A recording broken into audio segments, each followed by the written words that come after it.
Graça e paz, bom dia. Estamos lendo aqui alguns versículos do livro do profeta Isaías, com o objetivo de falarmos sobre providência. Providência, livro do Dr. John Piper. E Isaías, no seu capítulo 48, nos versículos de 9 a 11, diz assim: Contudo, refreio a minha ira por amor do meu próprio nome. Eu uso de ainda mais paciência para contigo por causa do meu louvor, a fim de que eu não te extermine. Eis que eu mesmo te refinei, todavia não como a prata. Eu te provei na fornalha da aflição. Por amor de mim mesmo, por causa da minha própria pessoa, eu faço o que faço. Como posso permitir que o meu nome seja difamado? Ora, não dividirei a minha glória com nenhum outro Deus. Graças a Deus pela sua palavra. O escrito do profeta Isaías também pode ser apresentado numa outra linguagem. Por amor do meu nome, retardarei a minha ira e por causa da minha honra, me conterei para contigo, para que te não venha a exterminar. Eis que te acrisolei, mas disso não resultou prata. Provei-te na fornalha da aflição. Por amor de mim, por amor de mim é que faço isto, porque como seria profanado o meu nome, a minha glória não a dou a outrem. Graças a Deus. Deus, Deus, de maneira alguma, admite, admite que o seu nome seja equiparado, que o seu nome esteja em pé de semelhança, não vou dizer igualdade porque é impossível, com qualquer outro ser ou criatura. Deus não admite. E a bondade, a misericórdia e a graça de Deus não só tem como com vistas a salvação do ser humano da humanidade, mas também tem o objetivo de estabelecer a glória eterna do nome de Deus diante de todo o universo criado.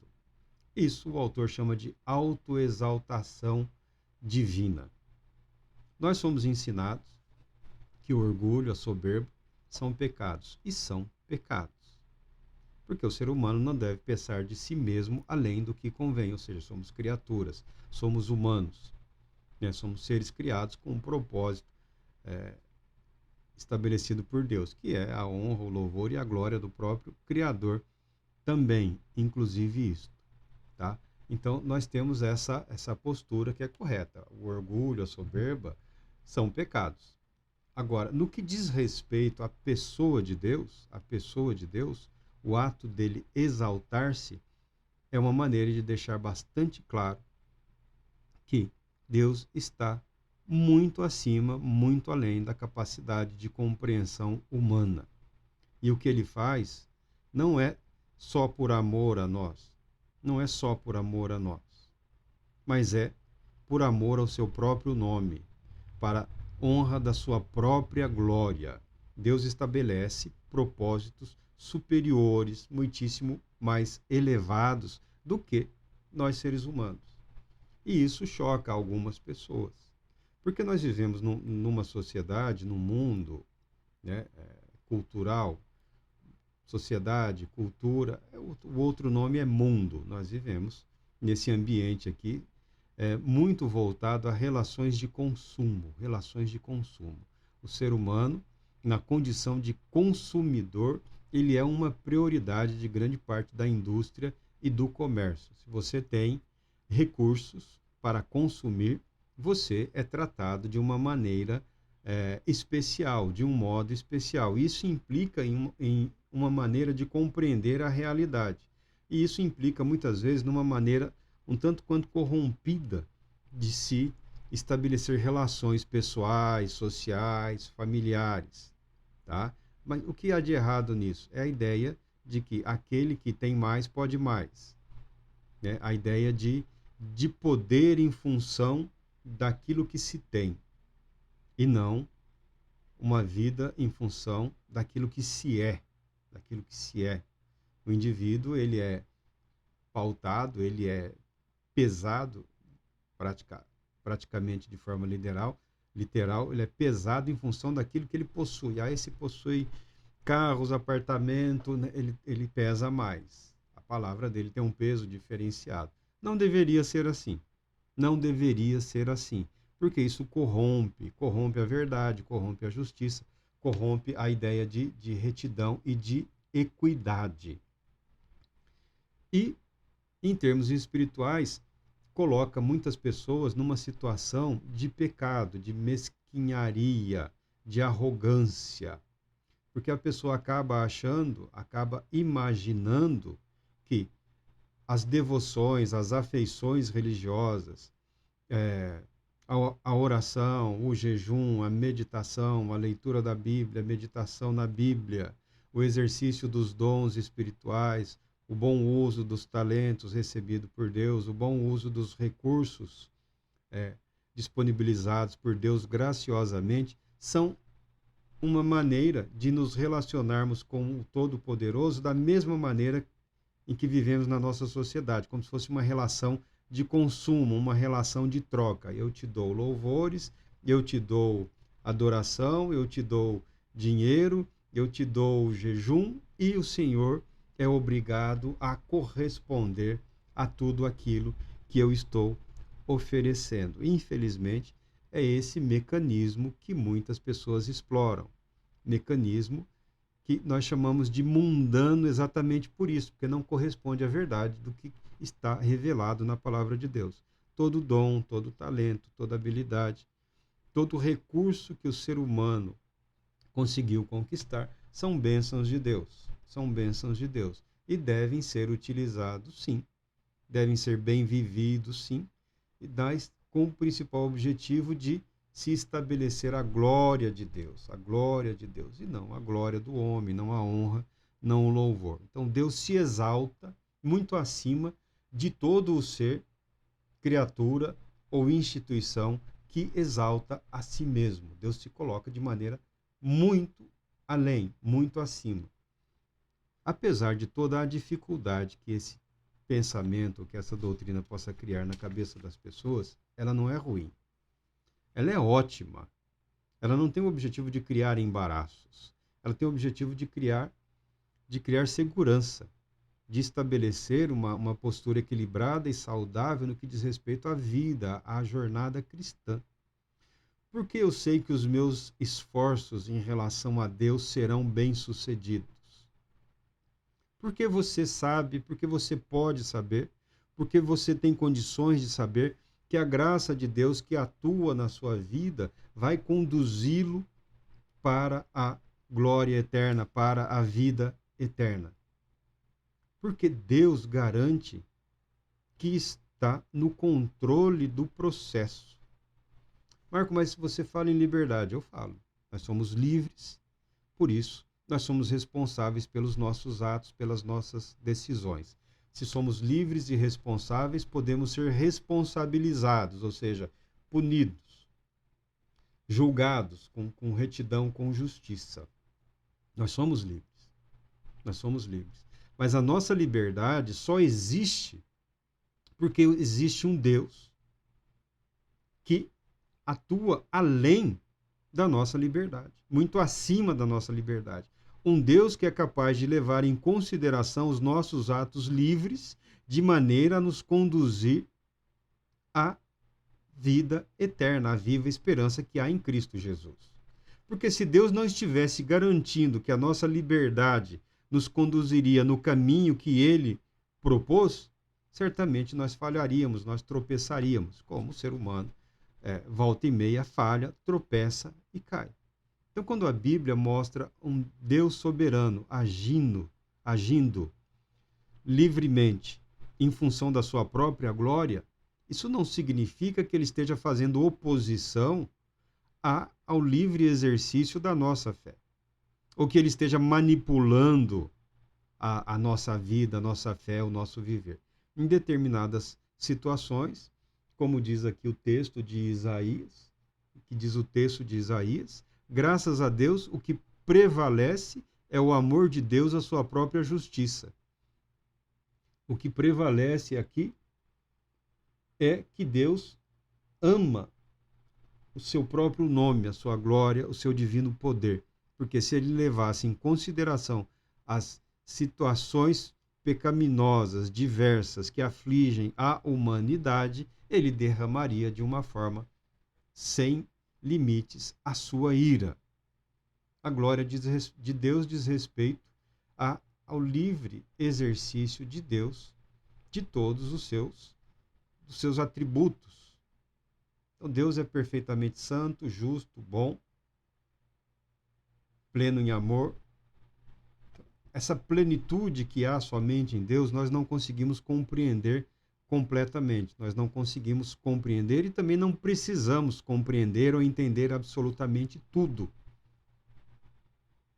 Porque quando o ser humano se torna desprezível, Deus está agindo para a glória do seu próprio nome e não para glorificar a criaturinha desprezível que em muitas e diversas ocasiões e situações da nossa vida, da nossa jornada cristã, nós somos ou manifestamos assim, quer querendo, quer não querendo, porque é disso que Isaías está falando aqui. Na provação, quando os acontecimentos dessa vida têm o objetivo de sondar em nós as raízes da nossa fé, o quanto estamos vivendo alicerçados naquilo que confessamos, muitas vezes, nesse processo de refinamento, a quantidade de escória ou de sujeira que vem à tona é muito maior do que nós mesmos imaginamos. Por isso é usado aqui essa expressão aqui da purificação da prata e do ouro, que deve ser separado, né, dos minérios aqui inúteis, da sujeira, da chamada escória, da sujeira que se junta ao ouro e à prata. As aflições dessa vida, as situações difíceis ou até mesmo as fáceis. Eu acredito que as situações difíceis, muita gente permanece firme, mas na facilidade a pessoa desanda assim, sem muito pudor. Tá tudo bem, Deus quer que eu faça o que eu bem entender. Não é bem assim. Não é bem assim. O que Deus quer do ser humano, ele deixa muito estabelecido na sua palavra. Então, ser cristão, acreditar em Deus, acreditar na fé que regenera, que salva, é estar disposto a avaliar a maneira como nós compreendemos o nosso próprio viver, em função de princípios e valores escriturísticos ou em função de uma perspectiva social ou cultural. Aí você pode usar a expressão bíblica chamada mundana. O mundo tende a dizer, a perspectiva social, econômica, tende a dizer que você é o que você tem. Você é o que você tem. Você é o que você tem. Como se a vida pudesse ser dimensionada exatamente por isso. Não pode, não tem condições. Nós vivemos num mundo que ama bilionários, como se eles fossem super-heróis, né? Como se eles fossem seres acima da média, como se eles fossem criaturas superiores às demais, porque dizem que eles possuem recursos que poderiam, ora, sejamos francos, eles podem até ser donos dos recursos, mas eles não têm o poder de mudar absolutamente nada. Nada. Nenhum dos bilionários, nem todos os bilionários conseguem mudar absolutamente nada neste mundo, conseguem mudar absolutamente nada nesta vida. E Deus, na sua soberania, enxergando adiante, vendo além, proporciona à sua criação os meios necessários para superar os obstáculos que surgem e que aparecem. Falamos do dinheiro porque a Bíblia declara que o amor ao dinheiro é a raiz de todos os males, né? O dinheiro foi colocado como concorrente de Deus na terra. Infelizmente, isso, né? As pessoas acreditam, mesmo as que não têm, talvez principalmente as que não têm, acreditam que, se eu tivesse um pouco mais de dinheiro, eu poderia mudar a minha vida. Você mudará as circunstâncias da sua vida, trabalhando, produzindo, gerando riqueza, gerando bens. Você pode mudar algumas circunstâncias da sua vida, mas a sua vida, a pessoa que você é, isso você só consegue mudar se submetendo ao gracioso, poderoso amor de Deus em Cristo Jesus. O objetivo final e supremo da glória de Deus e das obras de Deus não são inimigos ou adversários do ser humano. Não são. Então você não precisa se assustar ou se indignar quando o Todo-Poderoso fala que segura a própria ira com o objetivo de permitir que a sua graça continue atuando com vistas ao desenvolvimento do processo de salvação que ele mesmo estabeleceu e que ele mesmo realizou.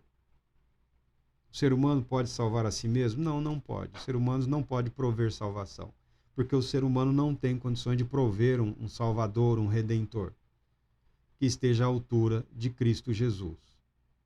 O ser humano não só pode, como deve, aceitar o favor divino no que diz respeito a isso. Não é uma relação de consumo, não é uma relação de compra e venda, não é uma relação de mérito, é uma relação de submissão, é uma relação de reconhecimento do senhorio. E, infelizmente, o coração humano, a mente humana, ela é muito infectada por essa ideia nociva de que nós estamos no controle de alguma coisa, que nós temos o controle estabelecido de tudo. Não, nós não temos. Mas nós temos a garantia de que Deus está. Deus está no controle, não só da minha vida, da sua vida, das nossas vidas.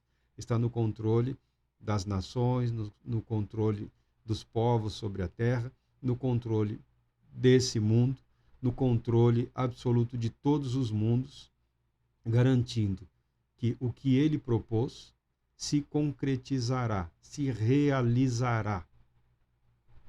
O final, que não é o fim, o final da história da redenção, se realizará, se completará, conforme o Senhor Deus manifestou e revelou na sua palavra.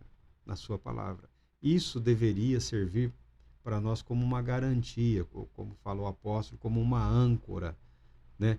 Nesse mundo que ele compara ao imenso oceano, em que as nossas vidas seriam assim os barquinhos navegando. A fé é a âncora que firma a alma humana de que Deus garante um porto seguro para as nossas vidas, para as nossas almas. O autor aqui, o doutor John Piper, né, a glória de Deus como panorama inteiro das excelências de Deus. É bastante elegante, é bastante interessante, mas de uma forma resumida aqui, ele diz: o objetivo de Deus em suas obras de providência, todas elas existem para louvor da glória de sua sabedoria, poder, justiça, bondade e misericórdia. O agir de Deus, a soberania de Deus, a providência de Deus, garantiu um anjo que feriu o acampamento dos assírios e ceifou a vida de 185.000 homens, dando ao povo de Deus naquela época um livramento e uma salvação. A providência reconhece que Deus é Senhor sobre as nossas vidas. Deus é Senhor sobre a vida humana. Não há dois deuses. Não há um Deus bom e um Deus mau. Há um só Deus, e Ele é bom. Há um só Deus, e Ele é santo. Há um só Deus, e Ele é justo. Há um só Deus, e Ele é perfeito. Há um só Deus, e Ele não está amarrado às nossas necessidades e aflições. Há um só Deus que age de modo soberano e pleno sobre o universo por Ele criado, garantindo os resultados que por Ele foram estabelecidos desde o início da criação. Há um Deus no controle, há um Deus no comando. O universo não foi abandonado pelo seu Criador. Isso garante a você que você também não foi abandonado, não foi esquecido. Não é um pensamento de rivalidade entre o ser humano e o seu Criador. A providência tem o objetivo de nos garantir que estamos seguros, estamos adorando o Deus certo. estamos adorando e vivendo em função da fé em Cristo Jesus, no único e verdadeiro Deus, que o Senhor Jesus nos convida a chamarmos de Pai. Eu espero ter apresentado aqui de uma maneira simples, tá? Porque não é só uma leitura, né? Eu leio o material, mas a maneira como apresentamos, nós não podemos apresentar como se fossem as aulas aqui do John Piper, né? E também não é uma leitura escriturística. E também não chega a ser não é mais um exercício de memória aqui. Aqui é uma ampliação do conhecimento. Você usando uma doutrina para compreender a história da salvação. É esse tipo de exercício que o estudante, né, ou o teólogo lá deveriam fazer, o que o cristão, de um modo geral, deveria fazer. Conhecer a Deus através de sua palavra e exercitar esse conhecimento como forma de meditação. Deus justo, santo e bondoso. E aplicar esse conhecimento ao nosso empenho, ao nosso esforço para compreendermos a realidade da nossa fé. Aí você vai ampliando, vai acrescentando valores à sua mente, à sua alma e o seu espírito, e se fortalecendo na palavra de Deus com um apoio aí de farto material escriturístico. Que Deus Todo-Poderoso te abençoe, te proteja e te conceda muita paz.